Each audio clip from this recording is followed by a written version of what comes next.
सर्वांना ज्यांनी राजकीय प्रशिक्षण दिलं ते दिवंगत आमचे गुरु, महाराष्ट्राचे माजी मंत्री, या नगरीचे माजी नगराध्यक्ष आदरणीय खानविलकर साहेब यांच्या पवित्र स्मृतीला अभिवादन करून 192 विधानसभा मतदारसंघामधील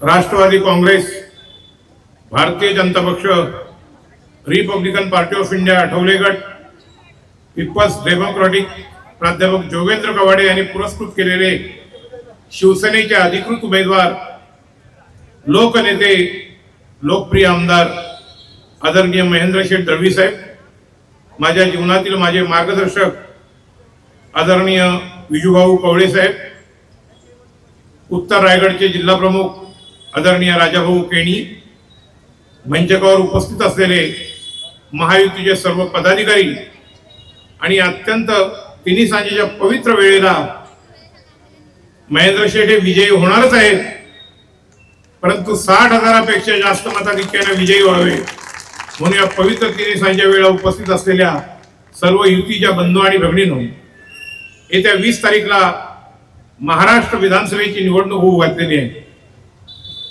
या मतदारसंघामध्ये महायुतीचे लाडके उमेदवार आदरणीय दळवी साहेब आहेत। त्यांच्या विरोधामध्ये शेतकरी कामगार पक्षाच्या चित्रलेखा पाटील आहेत। दररोज पेपरला येतं की 5 वर्षामध्ये एकदाही विधिमंडळामध्ये त्यांनी शब्द काढला नाही, त्या मौनी बाबाला तुम्ही मतदान करणार का? आमचा खरा प्रश्न असा आहे की तुम्ही विधानसभेमध्ये किती बोलताय याला महत्व नाही, तुम्ही लोकांची कामं कशी करताय त्याला सगळ्यात जास्त महत्व आहे। जर आदरणीय दळवी साहेब बोलले नसते तर बॅरिस्टर AR अंतुले साहेब 1972 ते 75 महाराष्ट्राचे सार्वजनिक बांधकाम मंत्री होते। त्यावेळेस 52-53 वर्षापूर्वी त्यांनी रेवदांडा साळावा ब्रिज बांधला, तो आता नादुरुस्त झालाय। तो पूर्णपणे नवीन पूल बांधण्याचं काम आदरणीय दळवी साहेबांनी घेतलं। रेवस रेड्डीचं स्वप्न हे आदरणीय अंतुले साहेबांनी पाहिलं होतं, ते स्वप्न साकार करण्याचं काम त्यांनी केलेलं आहे। आज आगरतांडा जेटीचं एवढं मोठं जे काम चाललेलं आहे त्याला गती देण्याचं काम, मंजूर करण्याचं काम सन्माननीय महेंद्र शेठ दळवी साहेबांनी केलेलं आहे। या मतदारसंघातील अनेक पूल असतील, अनेक रोड असतील, त्याचं मजबूतीकरण, रुंदीकरण, अनेक डॅम्प असतील, ही एक नव्हे तर अनेक कामं ही आदरणीय दळवी साहेबांनी केलेली आहेत। दळवी साहेब हे लोकलेखा समिती, उपविधान समिती, अंदाज समिती, पंचायत राज समिती या समितीचे सदस्य नसतील तरी आदरणीय राज्याचे लोकप्रिय मुख्यमंत्री एकनाथरावजी शिंदे साहेब यांच्या हृदयामध्ये त्यांचं स्थान इतकं घट्ट आहे की त्यांनी कुठल्याही कामाचा शब्द टाकला तर त्याची अंमलबजावणी तात्काळ होते। आपल्या या जिल्ह्यामध्ये वैद्यकीय महाविद्यालयासाठी आदरणीय भाऊसाहेब खानविलकरांपासून अंतुले साहेब सगळ्यांनी प्रयत्न केले, परंतु ज्या वेळेस 2019ला आमचे लोकप्रिय आमदार महेंद्र शेठ दळवी हे निर्वाचित झाले, आदित्यताई पालकमंत्री झाली आणि तटकरे साहेब खासदार झाले, त्यावेळेस दक्षिण रायगडमध्ये अलिबाग या ठिकाणी आज आपल्याला ज्या वैद्यकीय महाविद्यालयाची निकड वासकती, ते वैद्यकीय महाविद्यालय निर्माण करण्यामध्ये आदरणीय दळवी साहेबांचा सिंहाचा वाटा आहे। जयंत भाई हे मागच्या दाराने आलेले आमदार आहेत। मला कल्पना आहे की 1992ला मी तळेगाव तर्फे गण क्रमांक 19 मधून आंतरराष्ट्रीय कीर्तीचा गुंड विलास सावंत यांचा पराभव करून निवडून आलो। विजूभाऊ कवळेंनी पाहिले माझ्या घरावरती 6 महिने पोलीस पारा होता, त्यावेळेस भाऊनी एडी नायकांना पाडलं होतं आणि पोयनाड मतदारसंघातून ज्यावेळेस जयंत पाटील उभे राहिले तेव्हा माझे मित्र प्रकाश धुमाळ यांनी 762 मतांनी त्यांना पराभूत केलं आणि मग ते 1999ला मागच्या दरवाजाने मुंबई महापालिकेचे पोलीस आयुक्त KC त्यागी यांचा पराभव केला आणि जयंत पाटील विजयी झाले। पुन्हा ते दुसऱ्या वेळेला बिनविरोध आले, तिसऱ्यांदा पुन्हा त्यांनी आमच्या वसंत ओसवालला पाडलं आणि 6 वर्षापूर्वी ते पुन्हा विधान परिषदेवर बिनविरोध निर्वाचित झाले। 24 वर्षामध्ये जयंत भाई 24 वर्ष विधिमंडळाचे सदस्य होते, 2 तप आमदार होते। त्यांनी असं कुठलं कर्तृत्व गाजवलं की त्यांनी अलिबागसाठी काय केलं? वास्तविक महाराष्ट्र विधान परिषद आमदार पश्चिम महाराष्ट्र, खानदेश, विदर्भ, मराठवाडा, कोकण आपला निधी कुठेही टाकू शकतो, पण ना त्यांनी वैद्यकीय महाविद्यालय निर्माण केलं, ना त्यांनी रेवस रेड्डीचा प्रश्न सोडवला, ना त्यांनी आगरतांडा जेटीचं काम केलं, किंवा अंतुले साहेबांना जो अभिप्रेत असला सालावरे दंडाचा पूल होता तो जयंत माहीत नाही केला. त्यांनी फक्त स्वतःचे व्यवसाय निर्माण करण्यामध्ये ते वाकबकार आहेत. पैसे कसे कमवायचे याच्यामध्ये त्यांचा हातखंड आहे आणि त्यांनी त्यांच्या ज्या सुनेला उभे केले तुझ्या त्यांच्याबद्दल आमच्या मनामध्ये आदर आहे. एक महिला म्हणून, मुलगी म्हणून, लेक म्हणून, सून म्हणून. परंतु राजकीय कर्तृत्व त्यांचं काय आहे? त्यांनी या जिल्ह्यामध्ये फक्त सायकल वाटल्या. सायकलीपेक्षा त्यांनी दुसरं कुठलंही काम केलं नाही. ज्या पद्धतीने सायकल सर्कसमध्ये जोकरचं काम करते अशा प्रकारे त्यांनी ते काम केलं आहे. पण त्यांनी जनहिताचं कुठलं काम केलंय हे त्यांनी दाखवायचं. महेंद्र शेट्टी एक नव्हे तर लाखो कामं केलेली आहेत. त्यांच्या एवढा निधी या जिल्ह्यामध्ये कुणी आणला नाही. तर त्यामुळे लोकांच्या सेवेसाठी तत्पर असलेला एक आमदार कमी बोलत असेल. एक संस्कृत मध्ये सुभाषित आहे, का कहा कृष्ण कहा पी कहा कृष्ण कहा को भेद पी कहियो. का कहा कृष्ण कहा पी कहा कृष्ण कहा को भेद पी कहियो. बसंत समय प्राप्त करे काक कहा पीक पी कहा. याचा अर्थ असा की कावळा आणि कोकिळा ही दोन्ही काळी असतात. परंतु दोघांचा भेद कधी ओळखायचा तर कावळा वर्षाच्या 12 महिने माझ्यासारखा जैनबाईसारखा कावकाव करतो आणि कोकिळा ही फक्त जेव्हा वसंत ऋतू येतो म्हणजे चैत्र आणि वैशाख महिना तेव्हा पावसासाठी मंजूळ आवाजामध्ये घोडवे गाते. ज्या ज्यावेळेस निधीची गरज भासते त्यावेळेस अचूक वेळी आपला शब्द आदरणीय महेंद्र दळवी विधिमंडळामध्ये टाकतात आणि मग ते राज्याचे मुख्यमंत्री एकनाथ शिंदे, उपमुख्यमंत्री देवेंद्र फडणवीस, दुसरे उपमुख्यमंत्री अजितदादा पवार हे महायुतीचे जे सगळे लोक आहेत ते त्यांचा शब्द हा शेवटचा शब्द मानतात, प्रमाण मानतात आणि त्याचा अंमल करतात. मी या ठिकाणी एवढ्यासाठी चाललोय की मला ज्यावेळेस 3ऱ्या स्तराचा कॅन्सर झाला, मी माझ्या आयुष्यामध्ये कधी सुपारी नाही खाल्ले, पण 3ऱ्या स्टेजचा कॅन्सर मला झाला. मी मृत्यूजवळ नानवटी रुग्णालयामध्ये झुंज देत होतो. त्यावेळेस आदरणीय आमदार महेंद्र दळवींना कळलं की हिराचंद तांबे 3ऱ्या स्टेजच्या कॅन्सरने ग्रस्त आहेत. त्याने तळ्याला आमच्या नगराध्यक्ष चंद्रकांत रोडे यांना फोन केला की तांबे साहेबांना कॅन्सर झालेला आहे. तर बोलले हा. तर म्हणाले मला त्यांचा खाते क्रमांक द्या बँकेचा. ते बोलले मला माहिती नाही, माझ्या घराच्या शेजारी राहुल शेठ बर्दे राहतात, त्यांना नक्की माहिती असेल. तर राहुल शेठ बर्देंच्या खात्यामध्ये काही रक्कम मला दळवी साहेबांनी पाठवली. राहुल शेठचे पैसे घेऊन मुंबईला आले. त्यावेळेस मला काय उठून बसता येत नव्हतं आणि मला त्यांनी वस्तीला राहिले आणि मला सांगितलं की तांबे साहेब हे पैसे तुम्हाला दळवी साहेबांनी पाठवलं. माझं हृदयाची स्पंदन आहेत ती दाटून आली. कारण मी राष्ट्रवादी काँग्रेसचा, दळवी साहेब आमदार शिवसेनेचे, मी बौद्ध समाजाचा, ते आगरी समाजाचे. पण हे हृदयस्पर्शी संबंध एखाद्या माणसाचा जीव वाचवण्याचं काम सक्का भाऊ भावाला मदत करत नाही, बाप मुलाला मदत करत नाही, पण दक्षिण रायगड मधल्या बौद्ध माणसाला मदत करण्याचं काम आदरणीय महेंद्र शेठ दळवींनी केलं. आणि म्हणून त्यांच्या ऋणातून उतराई होण्यासाठी मी माझं कर्तव्य म्हणून या ठिकाणी आलोय. त्यांच्या विरोधामध्ये पेपरमधून काही वावड्या येत असतील. मला कल्पना आहे की 2 ऑगस्ट 1948 साली शेतकरी कामगार पक्षाची निर्मिती केशवराव जेदे, शंकरराव मोरे, तुळशीदास जाधव, भाऊसाहेब राऊत, नारायण नागू पाटील, दाजीबा देसाई, उद्धवराव पाटील, माझे वडील मोतीराम पुताजी तांबे आणि भाऊराव पुताजी तांबे यांनी केली. आज तो शेतकरी कामगार पक्ष स्थापन झालेला 76 वर्ष झाला. एक काळ असा होता की 77 साली या पक्षाचे 6 खासदार आणि 36 आमदार महाराष्ट्राच्या विधानसभेमध्ये होते. आज परिस्थिती काय, 2 वेळा त्या पक्षाचं म्हणजे कृष्णकांत धुलप आणि दत्ता पाटील हे विरोधी पक्ष नेते होते.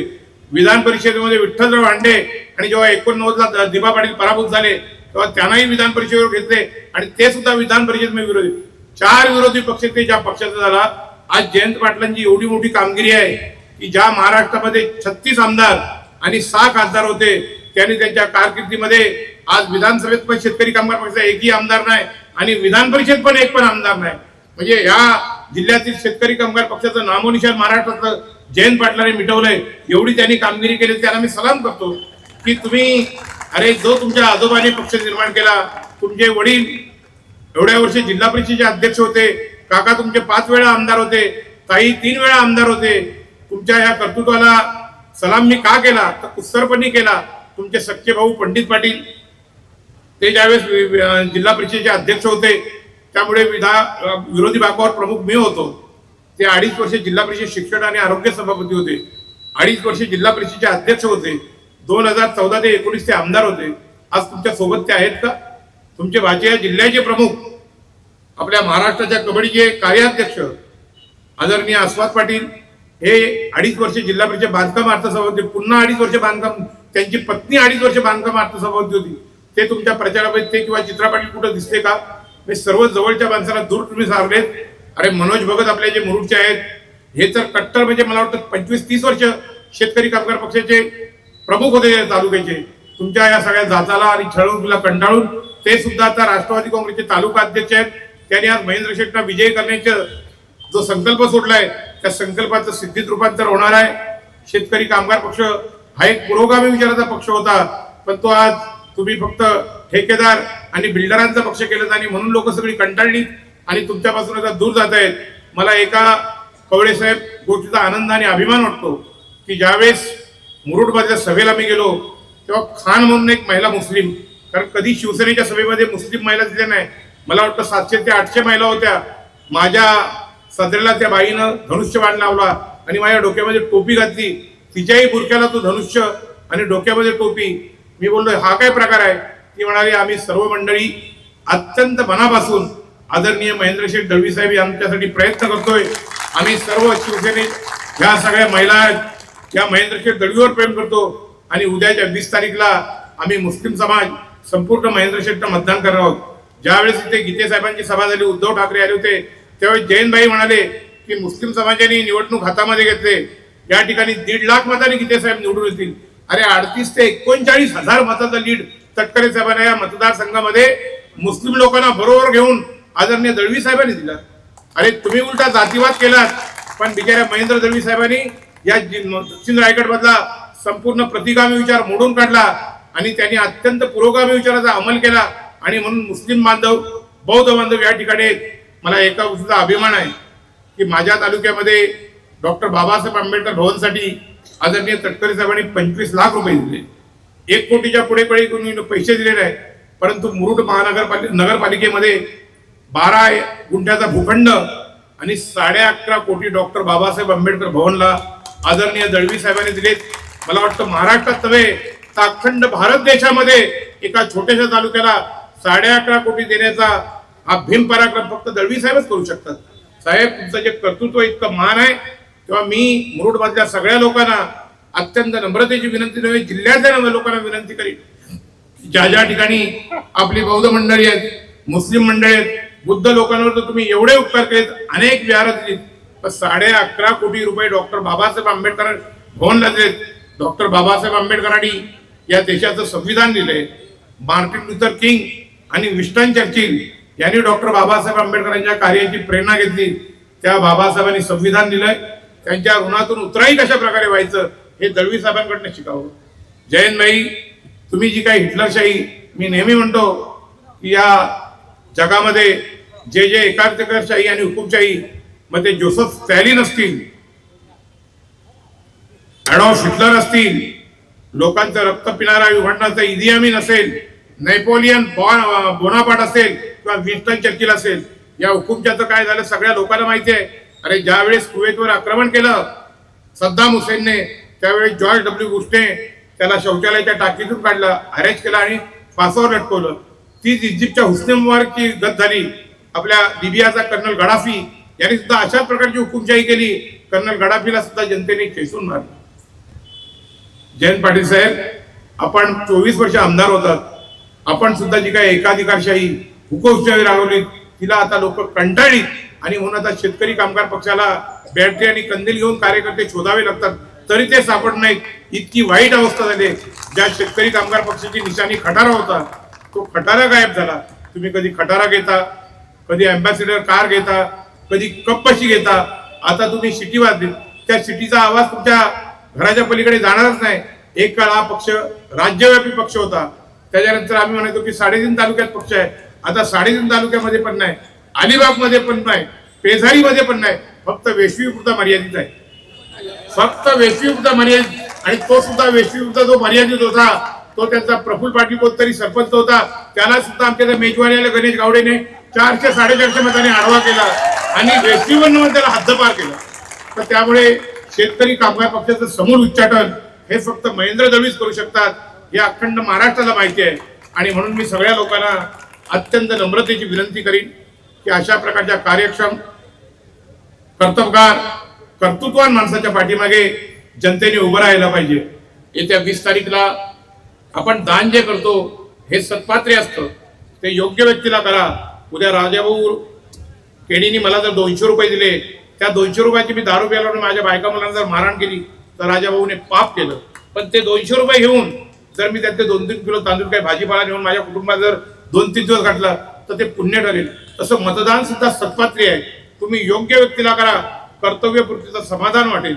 महेंद्र दळवींना मत म्हणजे आपल्याला कर्तव्यपूर्तीला समाधान, महेंद्र दळवींना मत म्हणजे परिवर्तनाला मत, महेंद्र शेठना मत म्हणजे बाबासाहेबांचं संविधान मजबूत करण्याला मत, महेंद्र शेठना मत म्हणजे सर्व धर्म संभाव, निधर्मी राजवट, धर्मनिरपेक्षता किंवा ज्याला आपण सेक्युलरिझम म्हणतो, पुरोगामी विचार, याचा जर अंमल करायचा असेल तर दळवी साहेबांच्या पाठीमागे आपल्याला सगळ्यांनी उभं राहायला पाहिजे। आणि छत्रपती शिवाजी महाराजांच्या बाबतीमध्ये बोलायचं तर आमच्या मुस्लिम भगिनी या ठिकाणी इथं बुरखा घालून मला कमी दिसत आहेत, पण मुरुडमध्ये जवळजवळ 700 ते 800 मुस्लिम भगिनी होते। छत्रपतीचा इतिहास आहे की ज्या वेळेस औरंगजेबाने छत्रपती शिवाजी महाराजांना जेरबंद केलं तेव्हा आग्र्याच्या तुरुंगातून छत्रपती शिवाजी महाराजांची सही सलामत सुटका करणारा मदारी मेहतर हा मुसलमान समाजाचा होता। छत्रपतींच्या लढ्याची रणनीती आखणारा हैदर अली कोरी हा सुद्धा मुसलमान समाजाचा होता। त्यांचा शूर साथी सिद्धी सम्मूल हा सुद्धा मुसलमान समाजाचा होता। त्यांचा कुलपती दर्या सारंग हा सुद्धा मुसलमान समाजाचा होता। परंतु छत्रपती शिवाजी महाराजांचा वकील कृष्णभास्कर कुलकर्णी हा मात्र आमचा हिंदू ब्राह्मण होता। आणि छत्रपती शिवाजी महाराजांच्या मुलाला मुलीचा आमिष देऊन औरंगजेबाच्या ताब्यात देणारा सूर्याजी प्रसाद हा सुद्धा आमच्या हिंदू समाजाचा होता। त्यामुळे शेतकरी कामगार पक्षाची असलेली मंडळी ही सूर्याजी पिसाळ किंवा कृष्णभास्कर कुलकर्णी यांचेच ते वंशज आहेत, त्यांच्यावर तुम्ही आता विश्वास ठेवू नका। शेतकरी कामगार पक्ष म्हणजे वैश्विक पण नाही, आता संपूर्ण हद्दपार झालेला आहे। तो मी आपल्या सर्व लोकांना अत्यंत नम्रतेची विनंती करतो, दळवी साहेबांच्या जीवनावरती मी तासभर म्हणजे त्यांना का मतदान हे बोलू शकतो, परंतु मला तिसऱ्या स्टेजचा कर्करोग आहे, माझे बरेच अवयव कापलेले आहेत, त्यामुळे मला नीट उभंही राहता येत नाही। या ठिकाणी विजूभाऊ कवडे मला दिसले, माझ्या मनामध्ये एक वेगळ्या प्रकारची ऊर्जा, एक वेगळ्या प्रकारचं प्रोत्साहन, मला समाज कल्याण सभापती बनवण्यामध्ये विजूभाऊंचा फार मोठा वाटा आहे। त्यांच्याकडून आम्ही राजकीय आणि सामाजिक कार्याची प्रेरणा घेतली। तर या ठिकाणी बोलण्याची खूप इच्छा आहे, बरेच लोक बोलणार आहेत, त्यामुळे मी माझा जास्त काही वेळ न घेता यूट्यूबवर सुद्धा रायगड टाइम्स सर्च करा आणि पहा रायगडच्या कानाकोपऱ्यातील प्रत्येक बित्तम बातमी। आणि हो, लगेच सबस्क्राइब बटनवर क्लिक करायला विसरू नका। रायगड टाइम्स, आपलं चॅनल, आपला आवाज।